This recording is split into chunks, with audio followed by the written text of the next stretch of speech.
Et pas l'inverse, hein.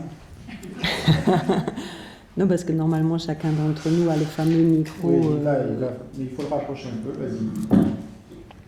Oui, c'est bon. Toi, c'est bon. Alors, on l'a refait. Bonsoir et bienvenue à tous donc au séminaire Babylone, psychanalyse et littérature. Nous sommes très heureux d'accueillir ce soir François Villa qui va nous parler donc de sa réflexion psychanalytique à l'épreuve du corps sans organes d'Antonin Artaud. François Villa est professeur des universités, vice-président de l'université Paris Diderot, et il dirige donc le CRPMS qui réalise de nombreux travaux sur psychanalyse et médecine en s'intéressant justement aux incidences sur le psychique des maladies somatiques graves et du psychique sur l'évolution de ces maladies. Nous lui devons un très grand nombre de travaux. Il est membre aussi du comité exécutif du LabEx Who Am I, déterminant de l'identité, de la molécule à l'individu. Là aussi, tout un programme qui sera sans doute mettre en résonance avec la molécule singulière qu'a cherché à définir Antonin Artaud. Et il est membre du Saint-Louis Institute Staff IHU Prometteur. Également psychanalyste, membre de l'APF et de l'API. Au niveau des publications, je cite juste quelques extraits, puisqu'effectivement, il y a des très très nombreux travaux qui nourrissent la réflexion psychanalytique. En premier lieu, parmi les ouvrages, La puissance du vieillir, paru en 2010 donc au PUF. En 2009, Le caractère dans la pensée freudienne, toujours au PUF. Il est également directeur de collection. Donc... Ça peut suffire peut-être. Non, ben, ça pose un peu... Nous, à Babylone, on aime bien dire du bien des personnes qui viennent nous rendre visite et qui nous font l'honneur et l'amitié d'être avec nous. Au début, hein, pas dans la discussion. Bon, alors j'abrège des contributions à des ouvrages collectifs, de nombreuses publications en revue, et tout particulièrement comme point de départ ce soir, donc un article paru en 2006, Le corps sans organes et l'organe hypochondriaque au champ psychosomatique, qui va après à la fois bien sûr ouvrir la réflexion et donner lieu à débat et discussion. Donc j'abrège et puis je renouvelle le bonheur qu'on a de vous accueillir ce soir. Ben moi je tiens énormément d'abord à vous remercier de m'accueillir.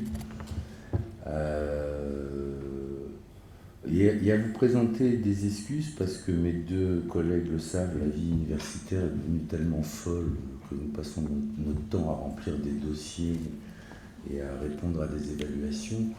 Et quand on s'occupe en plus, comme il était indiqué, de la vice-présidence de l'université, je faisais une boutade à un de mes doctorants dans la journée, à force d'être au Grand Moulin, qui est le siège de la présidence, j'ai beaucoup de mal à fournir le four, et donc le pain que je sers est de plus en plus rassis malheureusement. Mais par chance, elle disait que j'étais vice-président, je ne le suis plus, je suis l'ombre d'un vice-président. Nous sommes en temps de recomposition de l'équipe présidentielle, donc je serai peut-être quelque chose, je serai peut-être plus rien de ce point de vue dans les semaines qui viennent, mais je ne suis plus vice-président légalement. C'est une chose importante, donc un titre de moins, ce qui est pas mal. Bon, donc ce que je vous disais n'est pas une boutade, c'est que j'aurais voulu avoir le temps de vraiment retravailler à partir du texte que mentionnait Silke. Et j'ai manqué de temps, donc je vais malheureusement pour certains d'entre vous qui me pratiquent un peu régulièrement faire comme dit Proust, être condamné au plagiat, et le plagiat le plus fréquent est le plagiat de soi-même. Et malheureusement, je n'ai pas pu faire la tentative de vous apporter un peu de nouveau de mon point de vue. Pour certains d'entre vous qui ne l'auront pas entendu, ça sera nouveau. Malheureusement, il y a donc un peu de réchauffé, c'est dommage, mais c'est le principe de réalité parfois. Alors, premier point, bien évidemment, moi ce qui m'intéresse, c'est ce que Antonin Artaud me fait. Ce qu'il peut faire à un certain nombre de questions analytiques, et je vais bien me garder d'interpréter Artaud ou de jouer à de la psychanalyse appliquée. Je pense plutôt que c'est les écrivains et les auteurs qui nous interprètent que le contraire, mais je crois que c'est un peu l'état d'esprit de ce séminaire, de ce que j'en connais. Donc ne vous attendez pas à avoir des révélations sur Artaud, je n'en ai aucune, mais peut-être que Artaud va me contraindre à vous révéler des choses de moi que que mon texte dit et que je n'ai pas entendu, et vous en saurez probablement plus sur moi à la fin de l'exposé que sur Artaud. Ça, c'est juste un préliminaire. Que nous découvre donc Antonin Artaud comme limite du corps quand il nomme corps sans organes l'expérience où il se vit assiégé par des forces informulées qu'il faudra bien un jour que sa raison accueille et qui pour l'instant, de ne pas s'installer à la place de la haute pensée, prennent du dehors la forme d'un cri. À quel effort d'incarnation appelle-t-il la pensée pour qu'elle ne s'isole pas de la chair dans la vibration a fait de la langue le lieu où chair et pensée se conjoignent pour former le chemin où, par éclaircie du langage, un homme se possède, mais sans s'atteindre tout à fait. Il n'est pas dans mon projet, comme je l'ai dit, d'écrire sur Antonin Artaud, mais depuis le refus de cette sympathie qu'il éveille en notre corps qui s'en défend. Depuis ce refus, pour le surmonter autant que je pourrais accueillir en la pensée, ce qu'il nomme énigmatiquement position de la chair. Chemin faisant, ne faudra-t-il pas, sur la route des pierres mortes, reconnaître avec lui que nous avons pour une grande part perdu la connaissance des mots et que toute vraie connaissance est obscure. Au-delà du sentiment, pourrons-nous alors, peut-être, retrouver le pressentiment de l'appréhension à la limite du corps de ce concept limite où de l'âme est exigé un travail pour qu'ait lieu une appropriation intime, secrète, profonde, absolue de ce qu'Antonin Artaud nomme ma douleur à moi-même, et dont il veut se faire solidaire par la connaissance solitaire et unique. Il y a chez Antonin Artaud, au-delà de l'expérience d'un corps morcelé, l'espérance que contient la perception de l'ombilique des limbes, où s'entend un corps qui attend sa terre promise, sa matière de chair métaphysique construite à partir du néant. La réalité, dit Artaud, n'est pas encore construite parce que les organes vrais du corps ne sont pas encore composés et placés. Il y a chez Antonin Artaud la perception à l'état vigile de ce point ombilical du rêve où l'interprétation n'est plus de mise, sous peine de se rendre sourd aux souhaits qui se laissent entendre depuis là. Aux prises avec un corps en souffrance dans le réel, il mène une lutte sur deux fronts. Il résiste à ceux qui, je le cite, attaquent l'âme au vitriol, attaquent la masse mots et images, attaquent la masse des sentiments, et me laisse, moi, pantelant comme à la porte même de la vie. Fin de la citation. Et d'un même geste, il s'oppose à toute la ferraille totémique qui voudrait masquer que le corps reste une possibilité organique jamais comblée. Dans ce mouvement, ne tente-t-il pas de construire un lieu où, dans la déconstruction de l'organisme, la représentation se retransformerait en l'image sensorielle d'où elle est sortie à un moment donné, qui est la définition même que Freud donne de l'image dans l'interprétation des rêves. C'est-à-dire, ce qui est en jeu, c'est à partir de l'image du rêve, cette régression des mots jusqu'à l'origine sensorielle d'où les mots sont nés. Et je pense qu'Artaud nous dit quelque chose de ce chemin. Comme le souligne Gilles Deleuze, Artaud s'oppose moins aux organes qu'à cette organisation qui peut se construire à partir des organes et qui reçoit le nom d'organisme. Ce qui est redouté et combattu, c'est l'érection du corps au point qu'il ne devienne, comme dit Artaud, un totem muré, un phallus momifié, un corps machine livré à tous les automatismes dont on l'aurait doté. Ce que vise à répéter Artaud, c'est un moment originaire où le corps commence en rencontrant sa limite. C'est aussi un moment où de l'expérience vécue du corps, aucune image spéculaire ne pourrait encore se former. En cet accident, par où le corps advient à la conscience, l'expérience qui en est faite est celle d'un corps désaliéné, parce qu'échappant à l'aliénation spéculaire. Expérience d'un corps encore sans organes,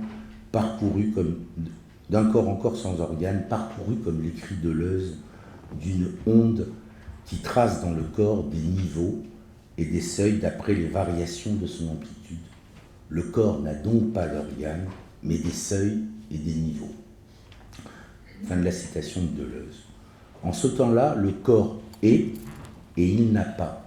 Il est corps intense, intensif et extensif. Et il est intensité d'être d'un corps en mal d'être. Artaud vise à répéter ce moment originaire, mais y échouant, il en vient à vouloir le reproduire par auto-engendrement. Moi, Antonin Artaud, je suis mon fils, mon père et moi. Il appelle alors de tout son être la glorieuse épiphanie corporelle où s'abîmerait la différence sexuelle et où tout problème de filiation et où la question même de l'être perdrait toute sa brûlante et douloureuse actualité.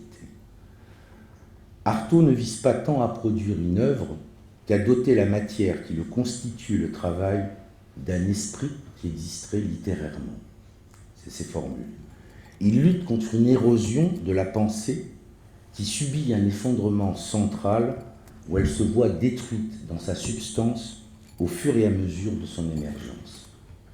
Cette destruction ne l'empêche pas d'être, lui, ce qu'il pourrait être, mais le laisse en suspens, lui enlevant les mots au moment même où il les trouve. Je l'ai dit plus haut, je n'écrirai pas sur Artaud, mais depuis son écrit. Il est hors de question de se livrer à une psychanalyse d'Artaud ou de son œuvre. Ce qui nous importe, c'est la concordance qui semble pouvoir être établie entre certaines hypothèses de la théorie psychanalytique concernant les processus psychiques et certaines propositions d'Artaud qui résonnent comme des perceptions endopsychiques de ces mêmes processus. Artaud, au-delà de son caractère manifestement et réellement scandaleux, et fondamentalement, comme le relève Evelyn Grossman, un écrivain profondément inquiétant. Et elle a raison de souligner qu'il témoigne, par la bouleversante richesse créatrice de ses effondrements et de ses délires, de l'insuffisance des modèles psychiatriques à rendre compte de l'infinie complexité d'une folie potentiellement à l'œuvre dans toute pensée. Elle poursuit en disant « délire paranoïde, paraphrénique, processus schizophrénique », s'interrogea perplexe le docteur Ferdière, qui s'occupa d'Artaud. Il eut la prudence de ne pas répondre. Le trajet d'Artaud, enfin la citation est finie, le trajet d'Artaud constitue pour nous un autre livre de l'intranquillité, où nous est renvoyée notre incertitude quant à la stabilité de nos appartenances, de nos filiations. Le lisant, nous sommes conduits, comme le fut Jacques Rivière dans la correspondance avec lui, à reconnaître qu'il y a bien en nous, et c'est Rivière qui parle, des intermittences de l'être, des évanouissements de l'âme dont la psychologie commune a bien du mal à rendre compte, car elle a toujours, et c'est à nouveau Rivière qui parle, car elle a toujours faim de considérer l'être comme une constance. Oui, Rivière a raison d'accorder raison à Artaud. Où passe et d'où revient notre être, poursuit Rivière, c'est un problème à peu près insoluble. Si l'on n'a pas recours à un dogme religieux comme celui de la grâce, par exemple, j'admire que notre âge, je pense à Pirandello, à Proust, chez qui il est implicite, ait osé le poser en lui, laissant son point d'interrogation en se bornant à l'angoisse. Fin de la citation. C'est bien de cet héritage dont parle Rivière que font partie les écrits d'Artaud. Et c'est de lui dont il nous reste encore à faire un effort pour parvenir à nous approprier en le laissant parler en nous. Deleuze aussi a raison quand il écrit que les auteurs, quand ils sont grands, sont plus proches d'un médecin que d'un malade. Ils sont eux-mêmes d'étonnants diagnosticiens, d'étonnants symptomatologistes. Les artistes sont des cliniciens, non pas de leur propre cas, ni même d'un cas en général, mais les cliniciens de la civilisation. Artaud, avant tout, nous renseigne sur nous-mêmes. Il nous donne des nouvelles de nous qui ne sont pas obligatoirement bonnes, mais que nous ne pouvons plus ignorer. Mais de quoi donc nous parle Artaud quand il écrit « Le corps est corps, il est seul, il n'a pas besoin d'organes. Le corps n'est jamais un organisme. Les organismes sont les ennemis du corps. » Fin de la citation. Quelle représentation pouvons-nous nous former de ce corps sans organes ? Deleuze nous en propose un modèle. L'œuf, présente justement cet état du corps avant la représentation organique. Des axes, des vecteurs, des gradients, des zones, des mouvements cinématiques et des tendances dynamiques, par rapport auxquelles les formes sont contingentes ou accessoires. Nous ne pouvons qu'être tentés de poursuivre dans la voie de cette analogie, car il y a une concordance que nous ne pouvons ici ignorer avec le texte freudien. Nous y trouvons en effet également le recours au modèle de l'œuf et à l'une de ses variantes, qui est l'animalcule protoplasmique. L'une et l'autre de ces formes sont susceptibles de connaître des variations allotropiques. Je rappelle que l'allotropie est un phénomène de structure en vertu duquel un corps simple peut se présenter sous plusieurs formes physiques différentes. Ceci est particulièrement net dans le cas de l'animalcule, dont la plasticité est conservée dans le temps. Donc pour introduire le narcissisme, l'animalcule protoplasmique est une des figurations que Freud nous propose pour concevoir l'investissement originel du moi, qu'il désigne comme l'état du narcissisme primaire. Les investissements d'objets sont pensés comme des cessions provisoires de libido, auxquelles, par nécessité vitale, le moi se résout plus qu'il n'y consent. Il s'effectue sur le modèle d'une émission de pseudopodes par l'animalcule. Mais dans un premier temps, la nécessité de se donner des extensions pseudopodiques ne s'impose pas. Et Freud fait alors appel au modèle de l'œuf, fermé au stimulus du monde extérieur, dit-il, qui peut satisfaire même ses besoins de nourriture de façon autistique. C'est ce modèle-là qui prédomine, selon Freud, avant celui de l'animalcule avec les pseudopodes. Mais ne vais-je pas trop vite et ne suis-je pas en train de confondre entre eux les deux états que Freud nous invite pourtant à différencier, celui de l'auto-érotisme et celui du narcissisme primaire, dont l'auto-érotisme est la forme d'activité sexuelle. Pour avancer, il nous faut revenir à ce que propose Artaud, pour former une hypothèse. Les organes dont le corps n'aurait pas besoin ne seraient fondamentalement pas des organes physiologiques, mais ceux dont le corps va se voir psychiquement doté. Ce dont Artaud voudrait nous libérer, c'est de notre fixation à ces parties du corps qui, par investissement libidinal, deviennent des équivalents d'organes et plus particulièrement sont érigés en équivalent de l'organe génital. C'est cela que, selon nous, il désigne du nom de ferraille totémique. Nous nous rendons bien compte du caractère énigmatique de ce que nous proposons et nous allons essayer de lever un peu l'obscurité de cette hypothèse. Il nous faudrait donc essayer de distinguer le narcissisme primaire de l'auto-érotisme. Quel est le rapport du narcissisme dont nous traitons ici avec l'auto-érotisme que nous avons décrit comme un état précoce de la libido? C'est la question que Freud se pose donc pour introduire le narcissisme. Sa réponse est plus que concise et elle nous laisse perplexes. À propos de cette question, dit-il, je fais cette remarque. Il est nécessaire d'admettre qu'il n'existe pas dès le début dans l'individu une unité comparable au moi. Le moi doit subir un développement. Mais les pulsions auto-érotiques sont là dès le tout début. Il faut donc que quelque chose, une nouvelle action psychique, vienne s'ajouter à l'auto-érotisme pour donner forme au narcissisme. Fin de la citation. Nous connaissons les nombreux commentaires qui ont été faits de ce passage et nous n'ignorons pas les discussions qui naîtront de la comparaison entre la théorie exposée en 1914 et le devenir du narcissisme primaire dans la seconde topique. Mais nous ne nous y attarderons pas. La nouvelle action psychique évoquée demeure tout à fait énigmatique. Et il est impossible, à partir de pour introduire le narcissisme, d'en comprendre la nature. C'est-à-dire, il dit qu'il faut une nouvelle action psychique, et puis il revient à aucun moment là-dessus dans le texte. Donc, il faut une nouvelle action psychique, mais c'est quoi ? La nouvelle action, ce n'est qu'à partir de deuil et mélancolie que l'on peut peut-être s'en former une idée depuis le mécanisme de l'identification narcissique, qui est selon nous l'action instauratrice du narcissisme primaire.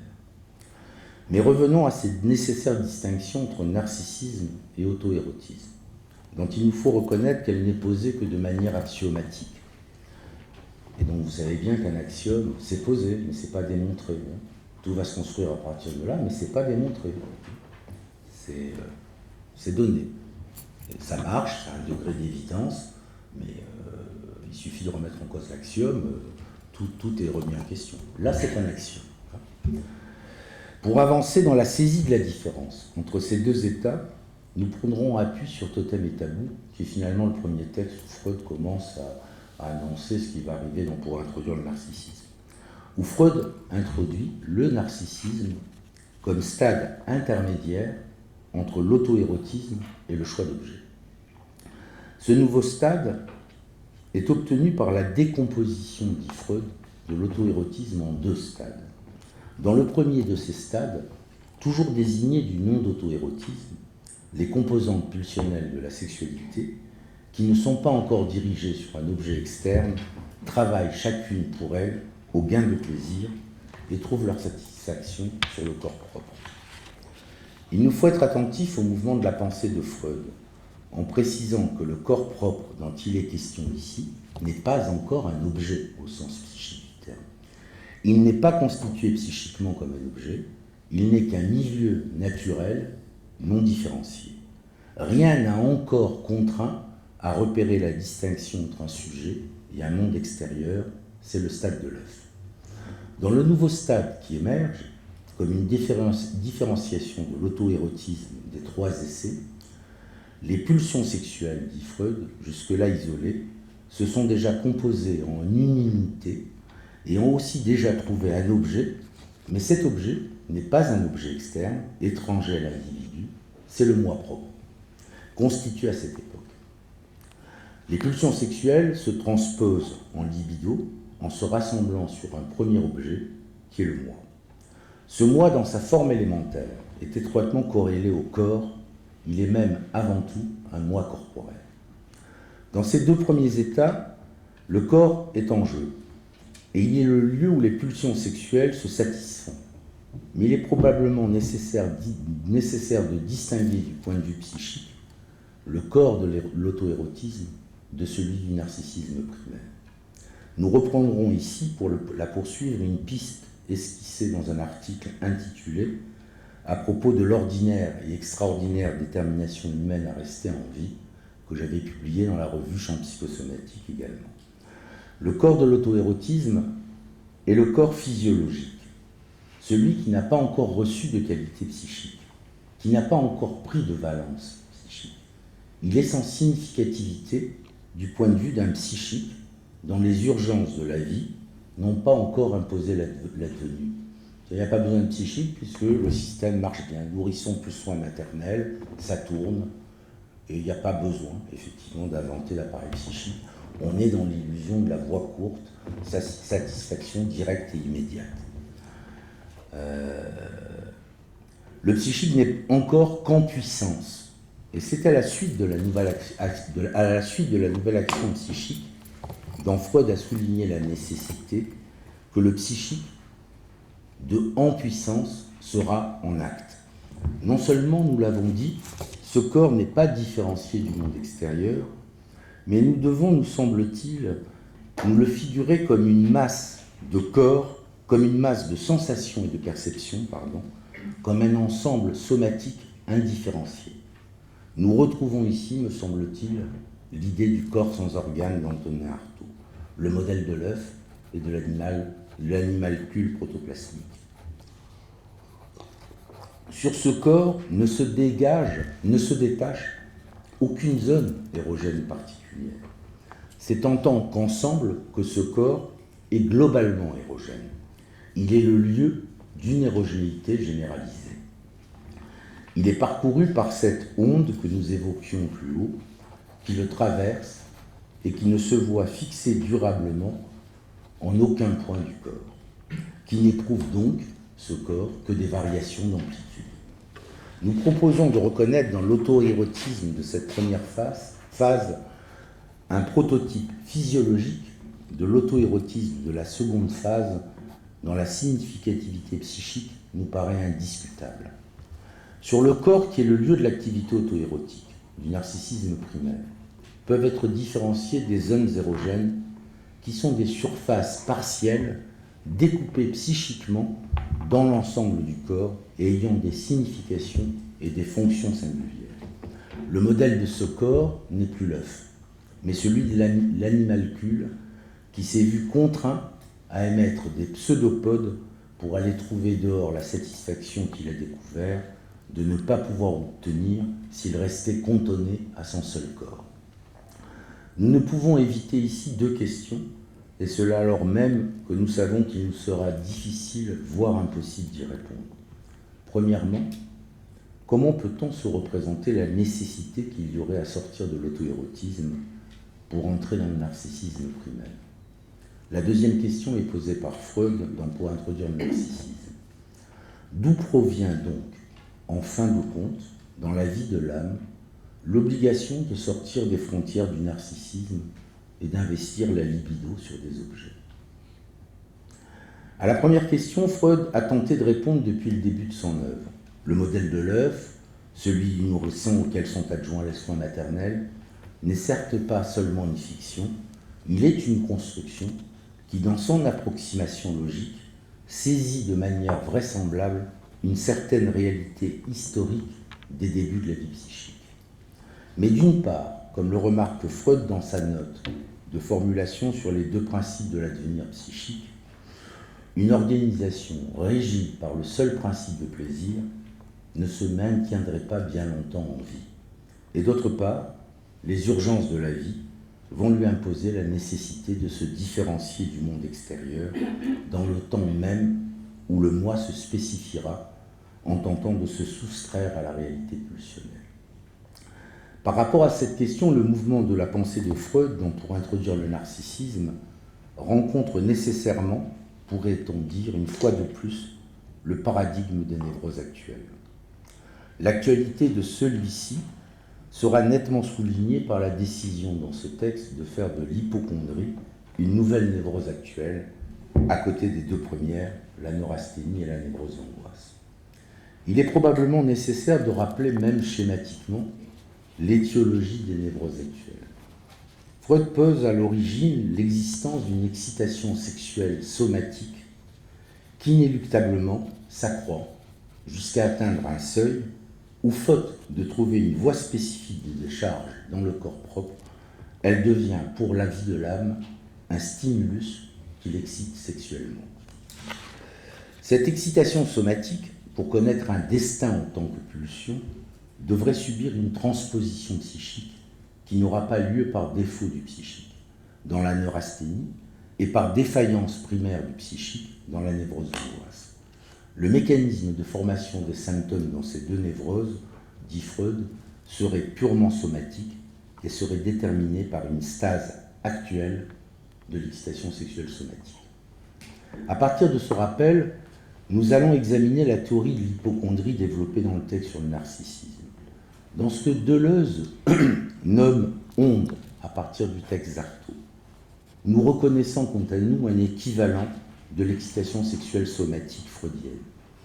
Nous imaginerons que dans un premier temps, l'animalcule protoplasmique, corps sans organes, connaît des variations de l'amplitude de l'excitation qui n'atteignent pas de manière durable, donc significative, la valeur seuil où l'excitation deviendra un stimulus psychique.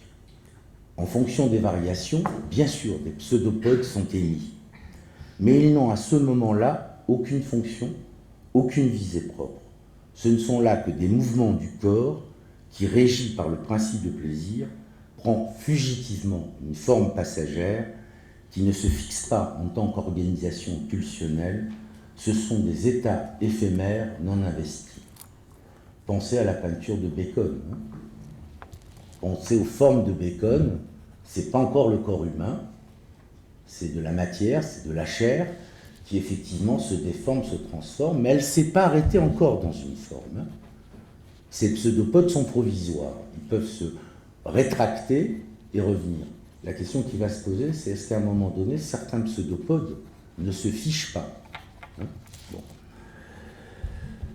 Lorsque la valeur seuil est atteinte, l'intensité de l'excitation sexuelle produit un état durable de tension dans le corps qui touche alors à sa limite au moment même où il acquiert significativité psychique. Pour ce corps en extrême tension, le processus hypocondriaque constitue une amorce de solution qui comporte aussi le risque d'une impasse, comme souvent avec la psychanalyse et la vie psychique.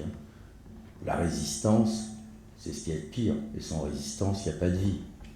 Le transfert est un obstacle, et c'est le moyen. Là, on est dans la même logique freudienne habituelle. C'est quand des gens, pour résoudre le problème, comme nos amis anglo-saxons se mettent à écrire fantasme avec PH et fantasme avec F, pour être bien sûr que ça c'est inconscient et que ça c'est conscient, ils font l'économie du fait que c'est l'animal hybride, c'est le mixte, ce qui aurait beaucoup plus Artaud, qui nous intéresse, et que c'est pas si facile de dire ça c'est bon, ça c'est mauvais. Justement, ça n'arrête pas de fonctionner. Donc pour ce corps en extrême tension, le processus hypocondriaque constitue, comme je viens de le dire, une amorce de solution qui comporte aussi le risque d'une impasse. En poursuivant l'analogie pseudopodique, nous dirons que l'individu-corps fait une ultime tentative de trouver en lui-même et sur lui-même la solution pour mettre un terme à la tension sexuelle générale. Il tente de projeter à l'extérieur l'excitation d'origine centrale, comme la nomment les 3 essais. Et faute d'y parvenir, faute de pouvoir la projeter à l'extérieur et de s'en débarrasser, il doit se contenter de la projeter sur la périphérie du corps, où se constitueront justement, à ce moment-là, les zones érogènes, mais nous n'en sommes pas là. Ne pas pouvoir expulser la pulsion, nous retrouvons ici toute la problématique de l'expulsion chez Artaud, qui a donné lieu à un très joli texte de Rosolato, paru dans le numéro d'Oblique sur Artaud, et où Rosolato montre comment l'impossibilité d'expulser la pulsion va se traduire chez Artaud par une érotisation forcenée de l'expulsion anale. Donc c'est extrêmement intéressant.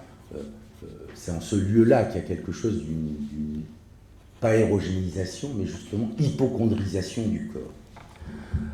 Bon, donc cette tentative de ne pas pouvoir expulser la pulsion aura pour conséquence palliative une tentative de concentrer autant que possible l'excitation dans une partie bien circonscrite du corps. C'est ainsi que se formerait l'organe hypocondriaque. Tout le corps est agité, c'est le nourrisson dans son berceau, et puis tout à coup, toute l'énergie va se concentrer dans le pseudopode, dans la bouche par exemple, mais je vais y revenir dans un instant. Donc, il est le pseudopode, cet organe hypocondriaque, où vient se condenser la tension dont le reste du corps se voit momentanément soulagé. Ne retrouvons-nous pas ici les constructions férenziennes sur le processus d'autotomie, l'organe dont le psychisme serait tenté de se couper serait celui sur lequel aurait été déplacée la majeure quantité de l'excitation. C'est-à-dire que, pensez à la queue du lézard, si ce pseudopode, j'arrive à y concentrer toute l'énergie, pourquoi ne pas me séparer du pseudopode comme le lézard quand vous lui prenez la queue, m'en aller un peu plus loin en attendant la régénération? Je suis prêt à m'auto-mutiler si l'organe dont je me mutile pouvait me débarrasser complètement de l'excitation dont je ne sais quoi faire. Donc vous voyez, ça entraîne des trucs intéressants sur les processus de mutilation et compagnie, me semble-t-il. Enfin, des pistes de recherche en tout cas.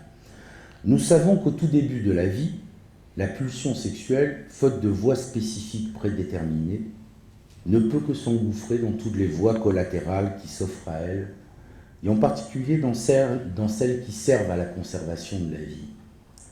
C'est sur elle que s'étaiera la construction progressive de l'assemblage hétéroclite de la psychosexualité. L'une des premières voies collatérales qui sera centralement investie est la zone orale, la muqueuse bucco-pharyngienne. L'excitation est projetée vers le pseudopode que constitue la bouche, où la tension se coagule jusqu'à se former en cri, en hurlement jeté au doigt. Dans la bouche remplie de libido, s'accomplit en raison de l'échec de l'expulsion un retournement de mouvement de projection en une opération d'incorporation qui est le premier investissement libidinal d'une partie du corps. Celle-ci deviendra par la suite une zone psychiquement qualifiée, dont le primat, du point de vue de l'organisation libidinale, sera psychiquement imposé à toutes les autres parties du corps. Nous rejoignons ici l'intuition de Georges Bataille, dont nous ne saisissons que maintenant toute la pertinence dans son article sur la bouche paru dans le document, où il dit la bouche est la proue avancée de la figure humaine. Tout commence par la bouche. Et il a raison, il y a quelque chose qui fait qu'à un moment donné, le nourrisson qui crie, il est cette bouche, il n'est que ça même. La zone orale devient, dans l'expression du cri, ce qui le représente complètement. Ce qui le représente avant toute représentation, c'est ça le paradoxe. C'est qu'on n'est pas encore dans la représentation. La bouche, à la pointe extrême de la douleur, est le lieu d'une des premières expériences de satisfaction, celle de la tétée et de la succion du sein maternel. Mais cette rencontre est tout aussi duplice que l'était le corps des points de vue différents que constituent l'auto-érotisme et le narcissisme primaire. Dans l'un et l'autre de ces stades, survient cette expérience de satisfaction, mais elle n'a pas la même signification. Dans le premier temps, l'expérience n'est pas celle de la tétée d'un sein différent du nourrisson, ce dernier est le sein bouche. Il n'a pas à se le procurer, il n'a pas à aller le chercher, ni à le retrouver. Le sein paraît être au lieu même que le nourrisson, il semble faire corps avec lui. L'instauration du narcissisme primaire survient après qu'ait été faite l'expérience par le nourrisson qu'il n'est pas le sein, que celui-ci est un objet étranger, séparé de soi, sujet à des intermittences de disponibilité, susceptible de s'évanouir et de revenir énigmatiquement. Ce second stade vise d'ailleurs à réinstaurer autant qu'il se peut un état proche de celui de l'œuf. Grâce à l'émergence d'une première zone érogène représentant le sujet, la bouche, et d'une seconde zone érogène tenant lieu de l'objet de satisfaction, le pouce par exemple, pourra se déployer par le couplage de ces deux zones érogènes une activité auto-érotique qui procure une satisfaction entraînant le retour de l'excitation en dessous de la valeur seuil et permet de réinstaurer un état quasi-autarcique sans avoir besoin de se tourner vers l'extérieur. Mais avant ce second stade, il nous faut concevoir non pas un autre stade, mais un moment hypocondriaque, qui non seulement le précède, mais lui ouvre la voie. Lorsque l'excitation dépasse la valeur seuil, le système œuf se casse de l'intérieur. L'organisme est alors le lieu d'une expérience qui le confronte à une excitation dont, premièrement, la libre circulation en tant qu'onde n'est plus possible, et qui, secondairement, s'avère ne disposer ni d'une voie de décharge prédéterminée, ni d'un appareil apte à le développer comme fonction. L'excitation est alors découverte comme pulsion qui, pour atteindre son but, met le corps en mouvement jusqu'à en faire, comme le dit Artaud, une multitude affolée. D'où prolifèrent les pseudopodes, comme autant de tentatives de créer sur le corps propre une voie de décharge et un organe apte à l'action sexuelle spécifique. Le pseudopode dans la formation a pour visée première l'expulsion de l'excitation, se révèle être le lieu où est éprouvé que ce qui pousse résiste à l'expulsion et doit être reconnu comme une partie inhérente de l'individu. C'est une reprise d'une remarque de Ferenczi dans son texte Introjection et transfert, où Ferenczi dit une chose qui mérite d'être rappelée et qu'on n'a pas encore assez entendue, parce que pour nous tous, la plupart du temps, l'introjection, c'est il y a quelque chose dehors et vous l'introjectez. Ferenczi, il dit, quand au début, on tente de projeter toute la réalité à l'extérieur, il y a un moment donné où on fait l'expérience que tout ne peut pas être projeté dehors, et c'est ça le noyau primaire de l'introjection. C'est-à-dire que la première introjection, c'est la nécessité d'introjeter ce qui de l'intérieur ne peut pas être projeté dehors. C'est l'introjection de ceux-là même dont on ne peut pas se débarrasser. Donc c'est très intéressant cette remarque de Ferenczi, qui a été perdu parce que notre collègue Meder, le Suisse, a commencé à dire « mais vous auriez dû parler d'extériorisation et je ne sais quoi », que Freud n'a retenu de la projection que ce qui l'intéressait, mais le texte de Ferenczi contient une ressource extraordinaire parce que c'est ce moment-là où on voit bien comment dans le mouvement de projection qui contient la haine, dans le même temps que va se construire par projection la réalité extérieure, ce qui ne peut pas être projeté dehors va devoir être introjecté comme noyau de la réalité intérieure. Donc c'est un texte très très malin de Ferenczi, c'est 2 paragraphes, et qui éclaire sacrément la question du transfert. Et je dirais, bon, le pauvre malheureux pris dans la mauvaise polémique que lui ont fait les Suisses, et dans le bonheur qu'il avait que Freud ait repris de manière appauvrie sa notion d'introjection, n'a pas défendu, je trouve, la force de créativité et la force clinique qu'il y avait dans cette remarque ferencienne. Dans un premier temps, en raison de l'échec de l'expulsion, donc ce pseudopode devient le lieu d'une stase, d'une condensation maximale de la libido, dont l'intensité sera ressentie comme douleur. De manière imagée, nous proposerons que l'excitation tend à percer un orifice dans le pseudopode pour s'écouler hors de lui, afin d'obtenir la décharge libidinale du corps. Nous devons faire une remarque sur l'orifice. Il était là, bien sûr, avant la poussée libidinale pour le percer ne s'exerce. Je ne suis pas en train de vous dire que les orifices dont je parle, c'est la pulsion qui les crée. Mais c'est trouver créer comme chez Winnicott. Bien sûr, il y a des orifices qui sont là. Tout à coup, le mouvement pulsionnel va les recréer d'un autre point de vue. Mais, alors, comme l'a noté Freud, ce n'est pas par hasard que les zones érogènes, susceptibles d'exercer leur primat dans une organisation libidinale, sont toujours situées autour des orifices du corps. Bouche, anus, utérus, urètre, tout ce qu'on voudra. Ce n'était pas utérus que j'avais marqué, c'est une erreur de lecture, mais bon, l'utérus est venu à la place de l'urètre. Vous en pensez ce que vous voulez. J'essaierai un jour de me demander ce que je voulais dire. C'est sur eux que s'étaye la pulsion pour percer les orifices ayant valeur psychique. Mais ne devons-nous pas aller plus loin en posant que c'est un signe caractéristique de la zone érogène que d'être potentiellement porteuse d'un orifice où l'intérieur et l'extérieur se touchent. Elle est une zone où la frontière dedans-dehors s'indétermine et où l'orifice devient le lieu d'un possible processus de projection-introjection. Les oreilles, le nez, les yeux peuvent indéniablement s'inscrire dans ce modèle. Mais il me semble qu'on retrouve cette problématique par rapport à l'ensemble de la peau.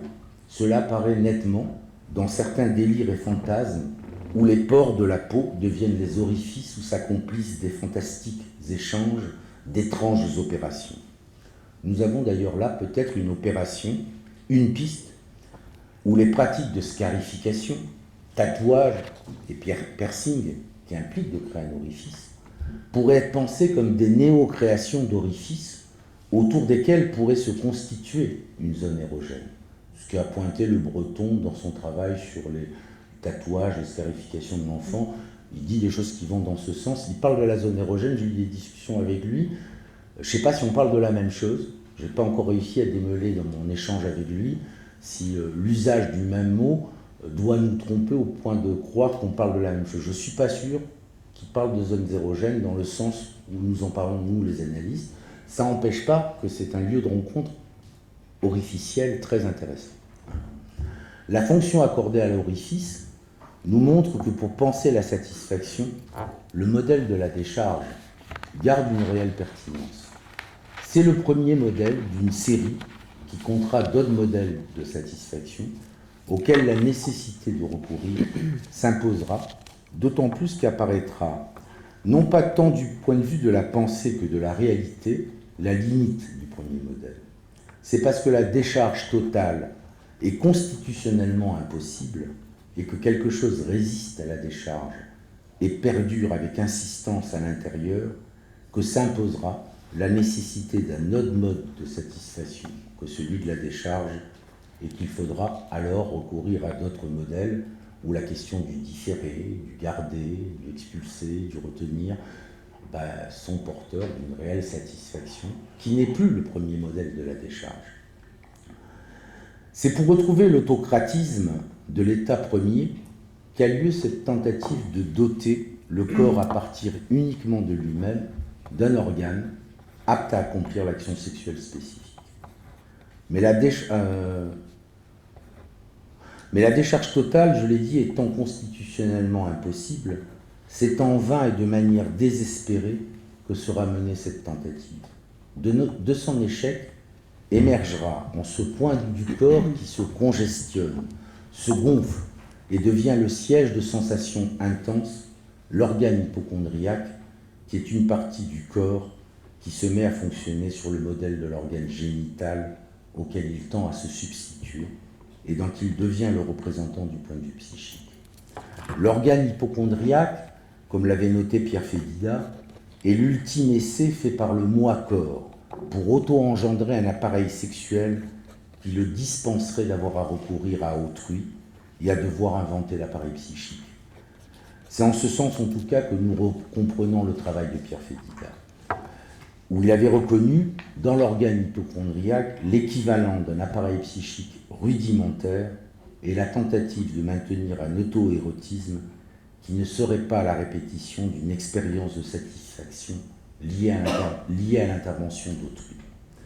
Le moment hypocondriaque, entre l'auto-érotisme et le narcissisme primaire, exprime la douleur d'exister et représente la pointe extrême où l'individu tente d'advenir à l'existence en n'investissant que les seules ressources dont il dispose.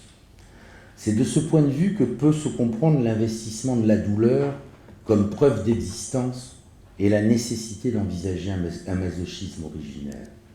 Nous ne pouvons pas davantage développer ce point, mais nous rappellerons que Freud indique que dans la manière dont le corps propre peut être perçu comme distinct du monde, la douleur semble jouer un rôle essentiel et que la façon dont on acquiert à l'occasion de maladies douloureuses une connaissance nouvelle de ses organes et de son corps est selon lui prototypique de celle dont on parvient primairement à la représentation du corps propre, c'est dans le mot Elsa. Mais cette douleur, qui est preuve d'existence, peut aussi, à trop durer, devenir menace réelle d'anéantissement, de désespoir. Et c'est pour ne pas tomber radicalement et effectivement malade que l'on admettra une nouvelle fois de se tourner vers autrui et de l'investir libidinalement comme objet sexuel et ou d'amour. Si je paraphrase ici pour introduire le narcissisme, c'est avant tout pour souligner que c'est dans le prolongement de la réflexion sur l'hypocondrie que survient la fameuse proposition « Un solide égoïsme préserve de l'entrée en maladie, mais à la fin, l'on doit se mettre à aimer pour ne pas tomber malade, et l'on doit tomber malade lorsqu'on ne peut aimer par suite de frustration. » Freud avance cela comme sa réponse à la question sur les raisons de la sortie du narcissisme. Il nous semble que c'est aussi ce qui explique la sortie de l'auto-érotisme physiologique. Revenons à cet orifice dans la fonction première et l'évacuation. Il est aussi le point par où sera trouvée la voie pour sortir de l'auto-érotisme. Par l'orifice, l'organisme voit son intérieur exposé à la rencontre d'un extérieur qui peut s'introduire en lui par l'orifice. Ce moment d'exposition de l'intérieur à l'extérieur est celui où survient la modification de l'intérieur comme de l'intérieur. Je pense ici au modèle de l'infiltrat dans les études sur l'hystérie. J'en dis deux mots. Dans les études sur l'hystérie, se demandant comment représenter le trauma, Freud a le fameux modèle du corps étranger interne que nous avons beaucoup utilisé, mais Freud à un moment donné il dit peut-être que c'est pas la bonne métaphore, parce qu'avec le corps étranger interne on peut toujours croire qu'il suffit d'une opération chirurgicale, on extrait le corps et puis vous retrouvez comme quand vous enlevez une écharde du doigt, le corps revient à son intégrité première. Il dit mais il faut peut-être penser à un autre modèle pour rendre compte du traumatisme. C'est marrant comment les analystes ne l'ont pas beaucoup retenu ce modèle. Peut-être parce que c'est une sacrée menace pour la pratique de l'analyse dans le transfert. Parce que si c'est comme ça que ça se passe, notre intégrité d'analyste, elle est quelque peu menacée. Hein. Et il nous faut penser toutes les modifications que le patient peut faire. Alors, le modèle de l'infiltrat, c'est ça. C'est que quand ça s'infiltre, l'infiltré modifie l'infiltrant, qui le modifie lui-même, et c'est plus peu possible de savoir ce qui est moi et ce qui est étranger. Et il faut penser qu'à ce moment-là, c'est un nouveau corps qui émerge, complètement transformé. Et il dit là, ça devient compliqué parce que le modèle de l'opération chirurgicale d'extirpation ne marche pas. Ce que vous savez bien, hein, dès qu'on a des histoires traumatiques, on ne peut pas retirer le corps étranger si facilement que ça. Et si vous ne mettez pas à penser les confusions, les mélanges, et que vous n'acceptez pas que c'est en train de se passer dans le transfert et de faire des interprétations dans le transfert et du transfert, vous n'avancerez pas d'un iota dans la cure. Donc le modèle du corps étranger, il est sympa parce qu'il rassure le moi. Il pourrait rester intègre. Il ne serait pas fondamentalement altéré, endommagé. Avec le modèle de l'infiltrat, notre intégrité, il faut la penser quelque peu bancale et quelque peu atteinte. Donc c'est à ça que je faisais référence avec le modèle de l'infiltrat. C'est dans cette perspective que nous comprenons l'image freudienne de l'investissement d'objets comme découlant de l'émission de pseudopodes. Ce dernier est cette partie du corps propre où s'établit principalement le contact avec l'objet. Son orifice étant le lieu par où l'objet peut être absorbé ou expulsé. Après l'expérience de satisfaction que rend possible l'intervention de l'aide étrangère, une rétractation du pseudopode a lieu. Elle se fit depuis une expérience de déplaisir-plaisir qui se traduit non seulement par un changement de l'amplitude de l'excitation centrale, mais aussi par un changement de polarité et de la charge de la surface du pseudopode qui acquiert ainsi une significativité psychique. Cette surface est associée à des expériences de plaisir et ou de déplaisir, et en raison de la contiguïté dans laquelle elle a été avec l'objet, elle lui reste intimement associée au point de pouvoir devenir un représentant symbolique de l'objet en son absence. Et c'est à partir de là que l'activité auto-érotique, qui était précédemment généralisée à tout le corps, se voit essentiellement circonscrite à certaines zones que la qualification psychique désigne comme des zones spécialistes de l'activité sexuelle. C'est là l'une des conséquences de l'opération de refoulement organique. Ce n'est plus l'ensemble du corps qui est érogène, mais seulement un ensemble de zones qui s'organisent sous le primat de l'une d'entre elles et qui deviennent ces zones les étoiles qui permettent de construire la carte du tendre de chacun sur son propre corps. Mais au prix de ne plus rien savoir et ne rien vouloir savoir des parties qui ont été désérogénéisées, jusqu'à que la maladie vous rappelle que cette partie du corps existe, ou que la caresse amoureuse vous révèle de votre corps des choses dont vous ne saviez rien. Mais en attendant, il y a toute une partie du corps entre les zones érogènes dont vous ne vous préoccupez plus, parce que c'est le silence des organes, momentanément. Nous voyons se profiler une généalogie où la zone érogène est l'héritière de l'organe hypocondriaque, à la suite de sa modification par l'intervention d'autrui. La zone érogène, sous certaines conditions psychiques, pourra d'ailleurs même se faire hystérogène et devenir le noyau de la conversion hystérique. Cette circonscription de l'érogénéité et de l'activité auto-érotique à certaines zones revient à réduire les transformations et métamorphoses que le corps serait susceptible de reconnaître ou d'engendrer. Et cela fixe certaines parties du corps comme organes génital de substitution. Ces zones deviennent les seuls lieux, à l'exclusion de tous les autres, où est tolérée de manière déguisée et déformée une activité sexuelle. Le corps est alors doté, psychiquement, de ces organes dont, selon Artaud, il n'aurait pas fondamentalement besoin. Ce qu'il pressent en disant cela, c'est à quel point l'humain est menacé de rester maladivement attaché à ses fixations. Et peut-être vise-t-il là ce que Freud, dans une note des 3 essais, nous signalait comme une différence essentielle entre les anciens et nous. Nous, les modernes, nous ferions beaucoup trop porter l'accent sur l'objet, là où les anciens auraient été plus sensibles à la question du mouvement pulsionnel. Le statut du corps dans la tradition chinoise résulterait peut-être de l'accent mis sur la pulsion.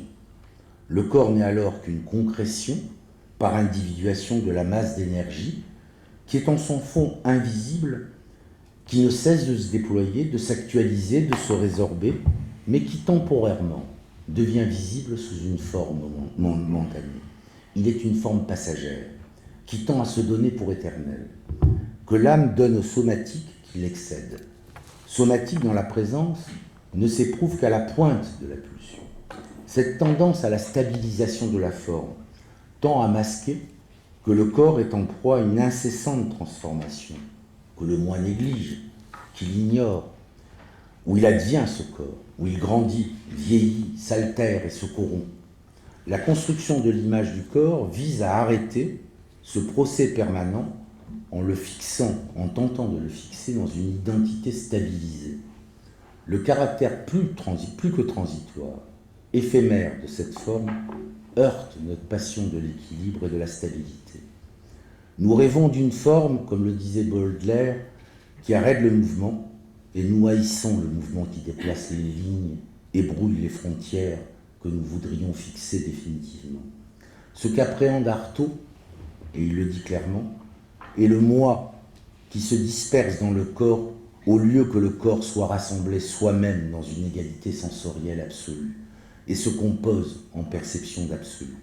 Ce qu'il redoute, c'est qu'à accorder trop d'importance au corps découpé par l'anatomie, nous perdions de vue la nature atomique du corps et les ressources que le traitement psychique du sexuel peut trouver tant dans la plasticité du corps que dans celle du monde. Les organes dont nous nous doterions psychiquement permettraient certes de pallier, en le cachant, l'impouvoir premier de l'être humain, mais le pouvoir ainsi acquis porterait en lui le risque d'une perte bien plus grande que le gain qu'il semble au premier abord représenter. Artaud, en voulant déconstruire l'organisation qui peut se mettre en place à partir des parties du corps érigées phalliquement en totem muré, ne nous convoque-t-il pas à reconnaître que notre savoir sur le corps nous cache fondamentalement, comme Spinoza l'avait avancé, qu'on ne sait pas ce que peut le corps. C'est de ce point de vue que nous pouvons affirmer que le corps sans organes s'oppose radicalement à une conception du corps machine. Merci de votre attention.